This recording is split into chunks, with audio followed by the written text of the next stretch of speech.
Halo teman-teman, selamat datang di channel Zeno Sasana. Dalam video kali ini, kita akan belajar terkait materi program linear, yaitu menyelesaikan sistem persamaan menggunakan metode Simplex. Nah, seperti apa videonya?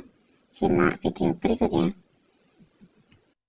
Nah, di sini kami akan menjelaskan tentang materi dari mata kuliah program linear, yaitu metode Simplex. Di sini saya, Jody Indra Prastia, dengan teman saya, Leo Galih Abimanyu, akan menjelaskan bagaimana penggunaan metode Simplex. Nah, untuk lebih jelas tentang metode Simplex, kita akan menyelesaikan kasus berikut ini. Di kota Jakarta, ada seorang pengusaha yang memiliki bisnis di bidang teknologi. Pengusaha tersebut memiliki dua konter handphone, yaitu konter A dan konter B. Konter A dan konter B menjual produk dari merek Samsung, Poco, dan Oppo. Dalam satu hari, konter A dan konter B dapat menjual 5 handphone dari merek Samsung. Untuk merek Poco, konter A dapat menjual 2 unit, sedangkan konter B mampu menjual 2 kali lipat daripada konter A. Dan untuk merek Oppo, konter A dan konter B masing-masing menjual 4 unit dan 8 unit. Nah, laba dari penjualan satu handphone dari konter A adalah sebesar Rp200.000 dan laba dari konter B yaitu Rp250.000. Sedangkan persediaan untuk masing-masing merek pada konter yaitu 25 merek Samsung, 20 merek Poco, dan 24 merek Oppo. Karena peluang menjual produk yang menjanjikan, maka konter A memilih membuka toko mulai dari pukul jam 10 pagi hingga jam 18 atau jam 6 sore. Sedangkan konter B buka mulai pukul 10 pagi hingga pukul 20 atau jam 8 malam. Maksimal jam operasional toko adalah 12 jam. Nah, berapa keuntungan maksimal yang diperoleh pengusaha tersebut per harinya dengan menjual handphone di konter A dan handphone di konter B? Nah, untuk menyelesaikan masalah ini, di sini kita ditugaskan untuk mencari keuntungan maksimal yang diperoleh pengusaha tersebut per harinya dengan menjual handphone di konter A dan konter B. Nah, metode Simplex ini dapat menyelesaikan masalah ini, yaitu dengan mengoptimalisasi hasil yang akan didapatkan. Nah, di sini yang akan dimaksimalkan yaitu keuntungan dari konter A dan konter B. Nah, untuk menyelesaikannya, kita masuk ke langkah berikutnya, yaitu memodelkan. Nah, dalam memodelkannya, kita dapat mengubahnya ke dalam bentuk tabel, di mana dari soal tadi kita dapat membuat tabel seperti berikut. Nah, di sini kita bisa membuat tabel dengan tabel di sini Samsung, Poco, Oppo, jam kerja, dan laba. Yang di sebelah kiri ini konter A, konter B, dan ini persediaannya atau stoknya. Nah, tadi di dalam soal sudah dijelaskan bahwa konter A dalam perharinya itu mampu menjual 5 merek Samsung, konter B menjual 5 merek Samsung. Nah, untuk merek Poco, konter A mampu menjual 2 buah unit dan konter B mampu menjual 4 unit. Sedangkan untuk merek Oppo, konter A menjual 4 unit dan konter B menjual 6 unit. Jam kerjanya yang tadi di konter A yaitu 8 jam per harinya dan konter B 10 jam, yaitu tadi dari jam 10 hingga jam 8 malam.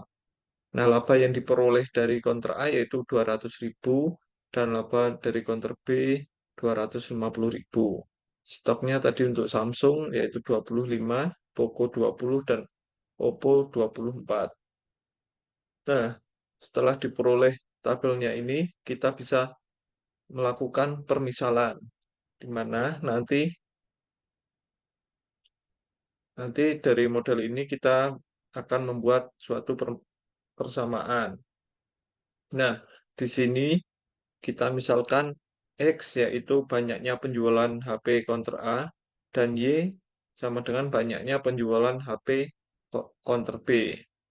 Nah, selanjutnya setelah diperoleh modal dan permisalannya, kita dapat menentukan kendala awal. Nah, dari tabel tersebut kita peroleh kendala awalnya yaitu 5X plus 5Y kurang dari sama dengan 25. 2X plus 4Y kurang dari sama dengan 20. 4X plus 4Y kurang dari sama dengan 24. Dan 8X plus 10Y kurang dari sama dengan 12. X, Y lebih dari sama dengan 0.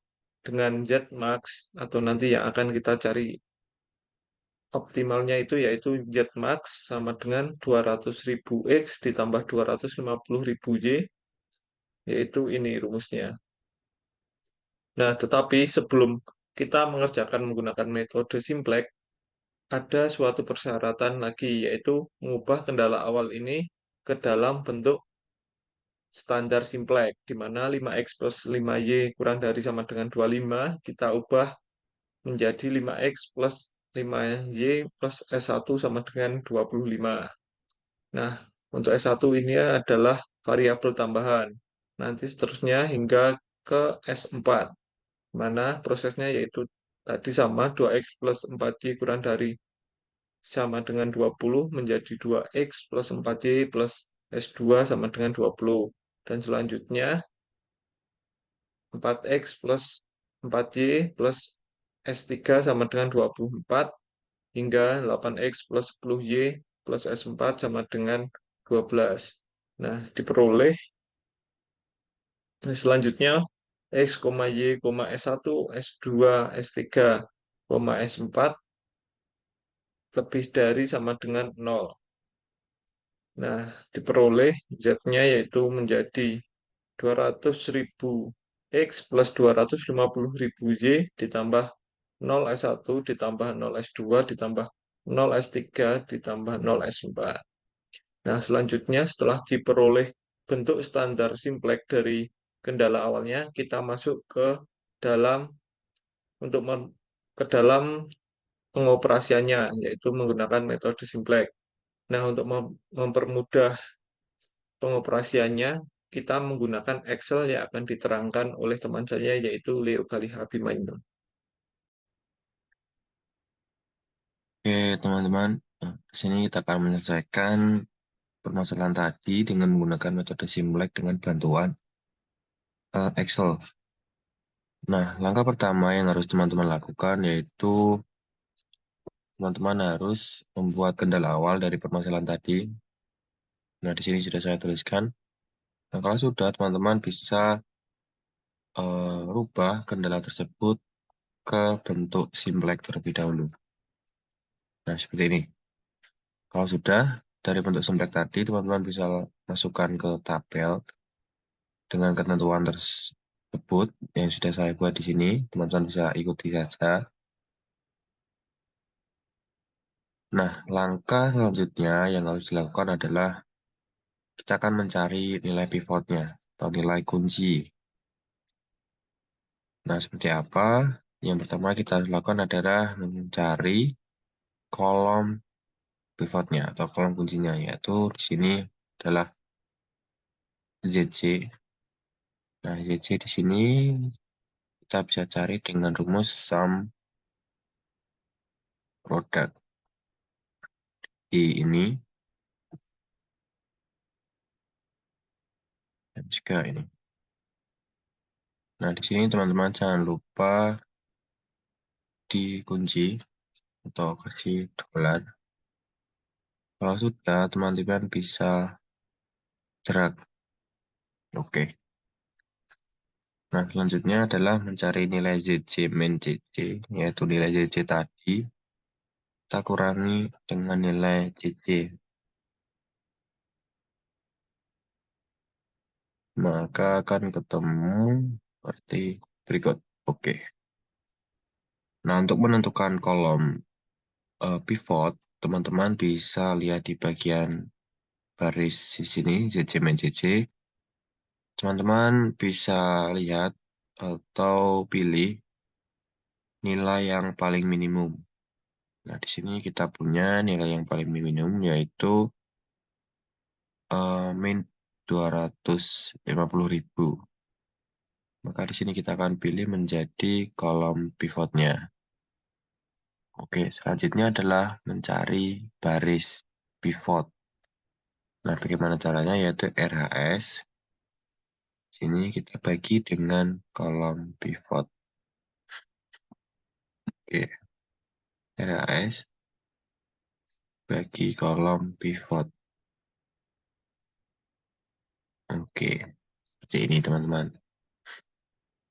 Nah, langkah selanjutnya yaitu menentukan baris pivotnya. Seperti tadi, teman-teman pilih nilai paling kecil atau paling minimum di bagian rasio ini. Nah, di sini kita punya yaitu nilai paling minimum yaitu 1,2. Maka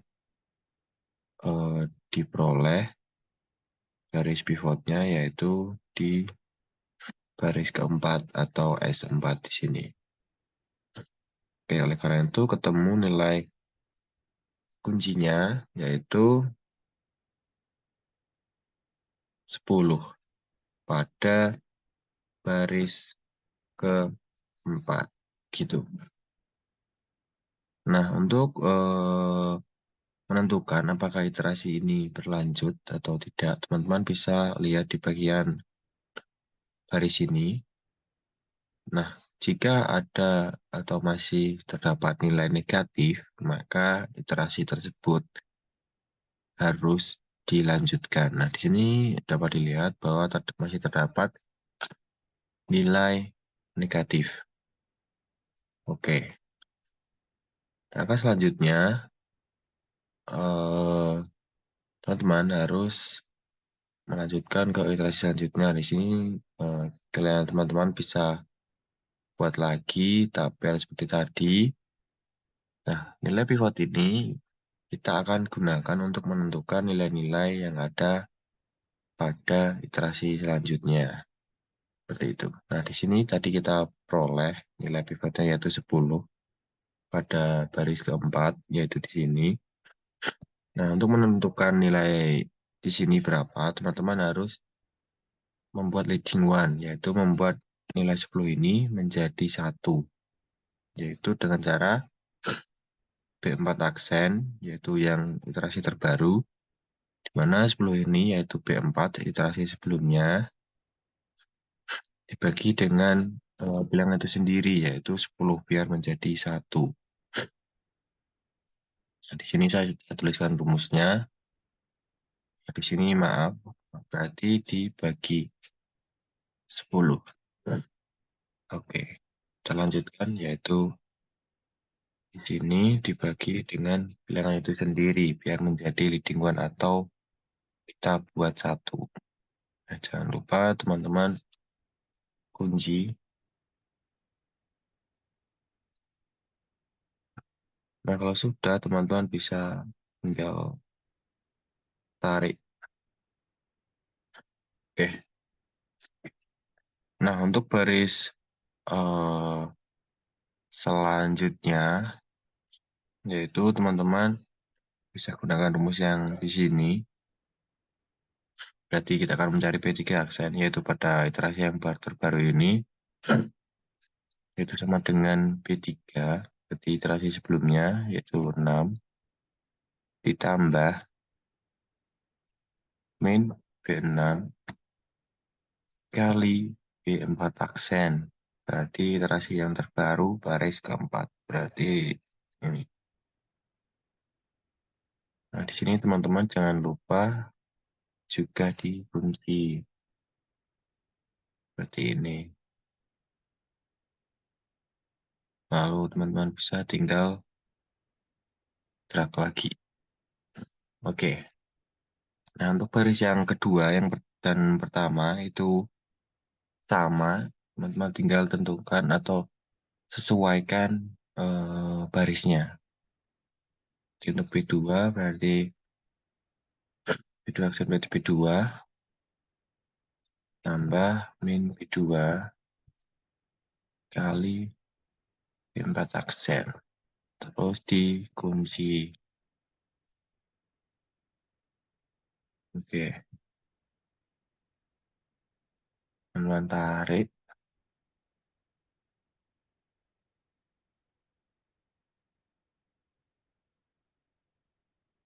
Oke, selanjutnya berarti untuk B1 dengan B1 tambah min B1 kali B4 aksen. Terus dikunci lagi.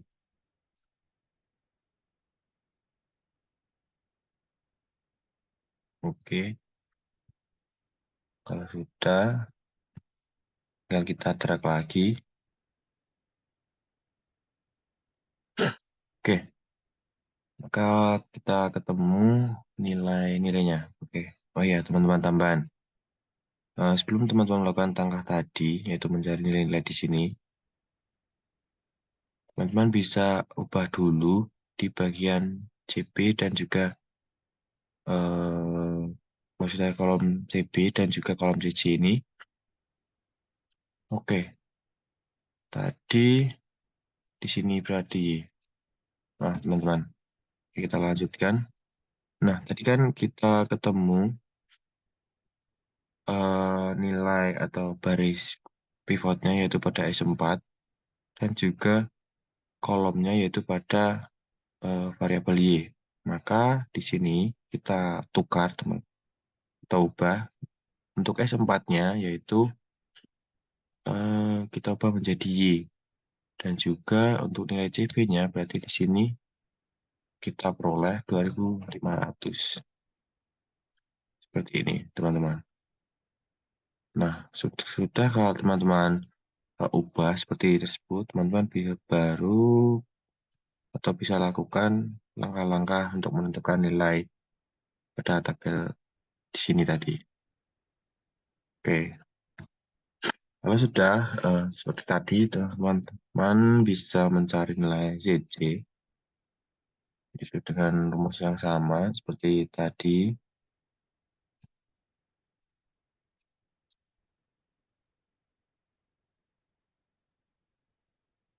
Dan tinggal teman-teman kunci.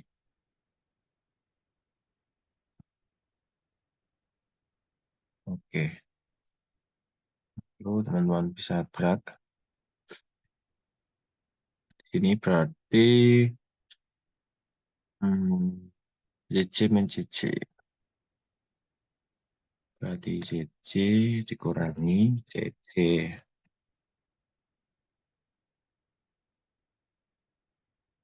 Oke, teman-teman bisa drag lagi. Oke, jadi di sini tidak perlu ya teman-teman. Nah, untuk rasio itu oke. Teman-teman bisa lihat pada kolom sini atau baris di sini, maaf. Bagian baris CC min CC sudah terlihat bahwa di sini tidak ada nilai yang negatif.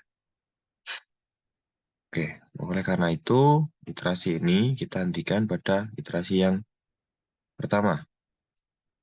Nah, bagaimana solusinya?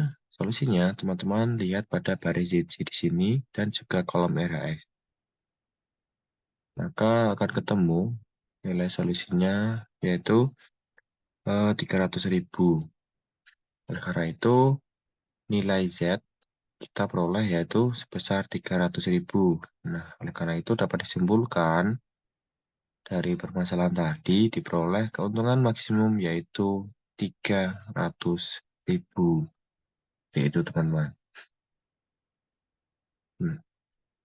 Teman-teman sebelumnya dapat dicek lagi apakah iterasi ini sudah berhenti, yaitu teman-teman bisa cek di bagian CC min CC ini ya teman-teman. Kalau sudah tidak ada yang negatif berarti iterasi tersebut sudah berhenti. Nah, jika masih ada lagi, jadi teman-teman harus lanjutkan ke iterasi selanjutnya sampai ketemu pada baris ini tidak ada nilai negatifnya. Nah, di sini kebetulan hanya sampai pada iterasi pertama dan diperoleh nilai Z-nya yaitu 300.000 atau solusinya. Seperti itu, teman-teman.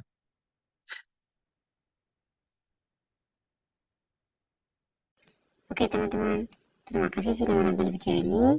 Semoga dapat bermanfaat dan membantu teman-teman.